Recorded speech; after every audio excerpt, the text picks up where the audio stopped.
سرزمین ہند میں پہنچی. وہ مدینہ طیبہ میں تھے شیخ عبدالحق محدث دہلوی، اور ہند کی سرزمین پر اسانی سند حدیث کی ابھی فروغ پذیر نہ ہوئی تھی.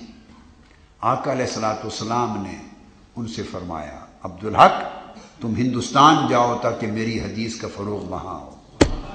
تو اشاعت حدیث اور فروغ حدیث کے لیے حکم رسول پر مدینہ طیبہ آئے. وہ شیخ عبد الوہاب المتقی کے مرید ہیں. 2 بیعتیں ہیں ان کی، ایک مکہ معظمہ میں شیخ عبد الوہاب المتقی سے بیعت تھے، اور ایک ملتان کے حضرت موسیٰ پاک شہید رحمۃ اللہ علیہ کا نام تو سنا ہے نا، مزار ہے اندرون ملتان میں، ایک ان کے مرید تھے یہ شیخ عبدالحق محدث دہلوی رحمۃ اللہ علیہ. اندازہ کر لیں کہ یہ کیسے محدث اولیاء اللہ کے مرید ہوتے، سلاسل میں شامل ہوتے. اور یہ اس لیے ان کو اب اتباع علامہ مبارک پوری کے یا اس مسلک کے اس لیے نہیں مانتے کہ وہ نہ صرف میلاد پاک کرتے بلکہ وہ 11ویں شریف کے بھی قائل ہیں حضور غوث پاک رضی اللہ تعالیٰ عنہ کے. اور جو انہوں نے کتاب لکھی شیخ عبدالحق محدث دہلوی نے ما ثبت من السنہ، ایک کتاب ہے کہ 12 مہینوں کے کون کون سے اعمال سنت سے ثابت ہیں، یعنی جن کے لیے سنت میں کوئی اصل موجود ہے. کیا مطلب ہوا؟ وہ اعمال جن کے لیے سنت میں کوئی اصل موجود ہے اس کو ثابت بالسنہ کہتے ہیں. اور ربیع الثانی میں حضور غوث پاک کی 11ویں شریف کو ما ثبت من السنہ میں لکھا، اور وہ یا رسول اللہ اور یا غوث العظم اور اولیاء اللہ، وہ چونکہ ان کا یہ عقیدہ تھا جو آپ کا ہے سارے ائمہ کا، اس لیے ان کا نام نہیں سنتے. اور علامہ مبارک پوری جو بانیان اور ائمہ ہیں یعنی عقیدہ سلفیہ کے، وہ ان کو بطور حجت اور اتھارٹی کوٹ کر رہے ہیں ان کا حوالہ. اور کیا کوٹ کر رہے ہیں؟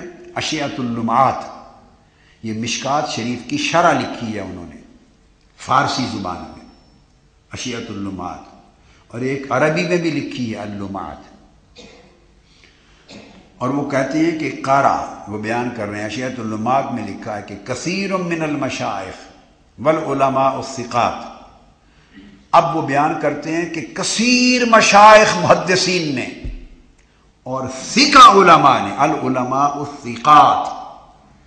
یہ عام کوئی خطیب یا عام جو ہمارے ہاں آج کا جو زمانہ آ گیا، آج تو جو جب جوش میں آتا ہے جس کا ذکر کرے تو وہ تو ثقہ تو غریب شے ہی کوئی نہیں ہے. ثقہ جو لفظ، ثقہ کیا لفظ ہے؟ ثقہ کہنے سے تو میں نے تو عرض کیا تھا کل آپ کو، چھوٹے موٹے لقب جو پہلوں کے لیے بڑے ہوتے تھے ان کے نام سن کے بھی ڈرتے تھے بھائی ہم اس قابل کہاں. تو آج کل تو ان لقبوں پہ تو نظر ہی نہیں پڑتی ان القاب پر، وہ تو اوپر سے شروع ہوتے ہیں. مگر کسی کو العلماء الثقات کہنا، محدث کا کہنا بہت بڑا معنی رکھتا ہے. کہتے ہیں کہ علماء ثقات اور کثیر مشائخ نے یہ بات پڑھی، کیا؟ قرأ صحیح البخاری، صحیح بخاری کی تلاوت کی، اس کی قرات کی، لحصول المرادات، مرادوں کو حاصل کرنے کے لیے، وکفایت المہمات، اور اپنی مہمات پریشانیوں کو دور کرنے کے لیے، وقضاء الحاجات، اور اپنی حاجتوں کی قضاء کو پورا کرنے کے لیے، ودفع البلیات. یہ لفظ ہیں، یہ علامہ مبارک پوری ہیں. دفع البلیات، ان کے لیے بخاری شریف کو پڑھا، اور کشف الکربات. اب یہ ساری مشکل کشائی آ گئی، باقی کیا رہ گیا؟ صحیح بخاری سے اپنی کربتوں کو دور کرنے کے لیے، وصحت الامراض وشفاء المرضى، مریضوں کی شفا یابی کے لیے، صحت یابی کے لیے، وعند المدائق والشدائد، مشکلات کو دور کرنے کے لیے، بلیات کو دور کرنے کے لیے، تکلیفوں کو دور کرنے کے لیے، حاجتوں کو پورا کرنے کے لیے، مہمات حل کرنے کے لیے، مرادات پوری کرنے کے لیے. صحیح بخاری تو مشکل کشا بن گئی. اور مولا علی کے لیے توسل ہی ہے، اسی توسل کے معنی میں حضرت علی کو مشکل کشا کہہ دیا تو شرک ہو گیا. یہ حضور علیہ السلام کی احادیث ہیں، تو سیدنا علی شیر خدا بھی تو حضور کی حدیثیں ہیں ہی بیان. مدینۃ العلم کے باب ہی ہے نا، باب مدینۃ العلم ہی ہے، وہ سارا نظام، فیوزات کا منبع، سرچشمہ، سبب ایک ہی ہے۔ یہ حدیث نبوی کی برکات و توسلات ہیں، تو ان کے پاس بھی وہی کچھ ہیں۔ جو بھی صاحب توسل ہیں، صاحب برکات ہیں، صاحب فیوزات ہیں، ان کے پاس سب سنن نبوت کی ساری برکتیں ہیں، احادیث نبوی کی برکتیں ہیں، حضور کی سنت کی برکتیں ہیں، اسوہ نبوت کی پیروی کی برکتیں ہیں، تقویٰ کی برکتیں ہیں، اللہ کے خوف کی برکتیں ہیں، گریہ وزاری کی برکتیں ہیں، عبادت گزاری کی برکتیں ہیں۔ برکتیں وہی ہیں ساری۔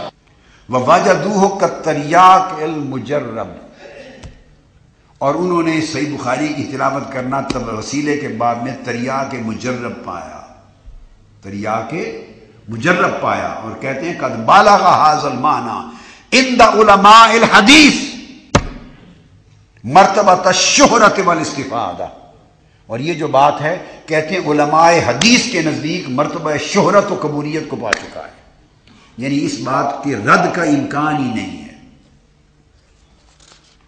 آپ کو سمجھ آئی بات؟ یعنی عقیدہ دیکھتے چلے آئیے۔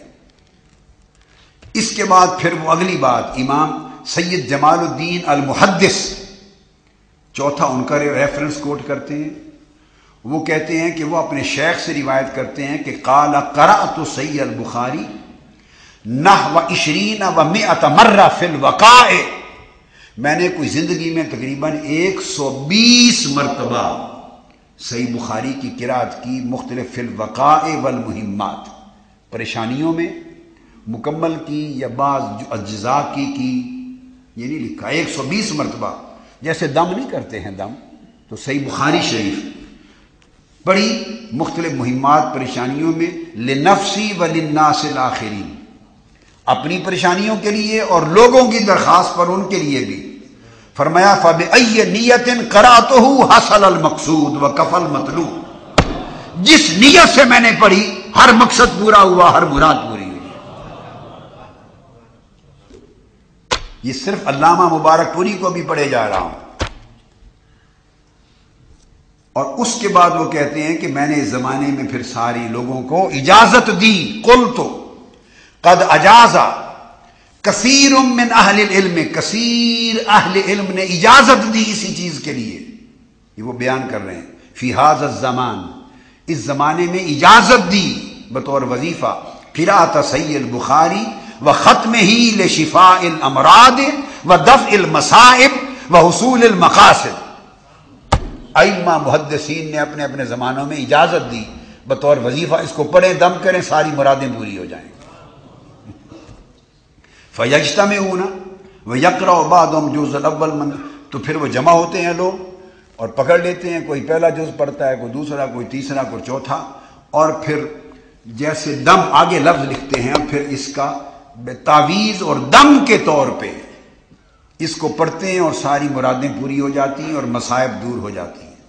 اور یہ لکھ کر آگے علامہ مبارک پوری کنکلوڈ کرتے ہیں اس جملے پر، وہ کہتے ہیں کہ یہ جو کچھ بیان کیا، اس کا پڑھنا، اس کا وسیلے کے طور پہ اس کا دم کرنا، جو تعویذ اور دم کرنا اس کا، لیس فیہ شرک، اس میں کوئی شرک نہیں ہے، یہ لفظ ہے، اس میں کوئی شرک نہیں ہے، اور نہ ہی اس میں کوئی ایسا معنی ہے کہ یہ سمجھا جائے، جائزۃ بالاتفاق، یہ متفقہ طور پہ امت میں جائز ہے۔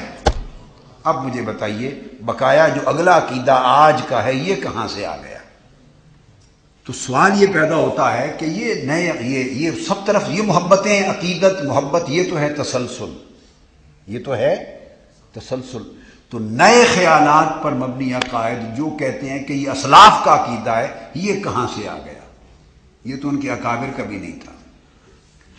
اور یہ ساری چیزیں بیان کر کے اب جو لطیفہ بیان کرنا چاہتا ہوں وہ یہ کہ یہ تحفۃ الاحوذی کتاب ہے جو علامہ مبارک پوری کی، جو شیخ ہیں، جو بانیان میں سے ہیں، شیخ ہیں۔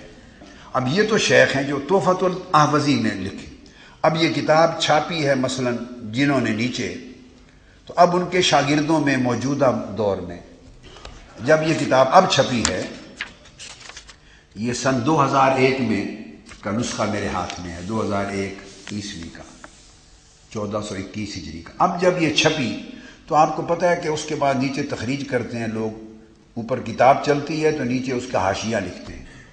اب اسی عقیدے کے ایک موجودہ عالم، اب میں فرق بتا رہا ہوں